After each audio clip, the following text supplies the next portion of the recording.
வீட்டுக்கு வெளியில் இப்படி அமைதியாக உட்காந்துருக்க கண்ணம்மா பாப்பா வீட்டுக்குள்ளே வந்து பள்ளியை பார்த்து தொட்ட என்ன ஆறான்னு பாருங்க. என்னம்மா என்னம்மா வேணும்? என்ன வேணும்? என்ன வேணும்? என்ன வேணும்? என்ன இருக்கு மேலே? பள்ளி இருக்கா? பள்ளி பிடிக்கணுமா? வாங்க வாங்க வாங்க பிடிக்கலாம் வாங்க. இந்த பள்ளி உட்காந்துருக்கான், அதை பிடிக்கணுமா?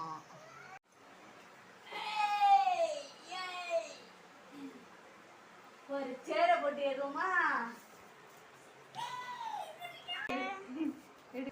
பள்ளி எங்கம்மே? எங்கம்மா பள்ளி? எங்க காண பூஜம்மா? நான் தான் தூக்கி விட்டேனம்மா, எடுக்கலையம்மா? நீ எடுத்தேன், நான் ஓடி. பள்ளி எங்கம்மா? இங்க பாப்போம், இங்க பா. பாரு, கீழே பாரு. தரையில தெரியலையே எங்க கிடக்குன்னு. அது என்ன பள்ளியை கண்டா உனக்கு அப்படி ஒரு பாசம்? எங்க வச்சிருக்கான்னு பாப்போமா?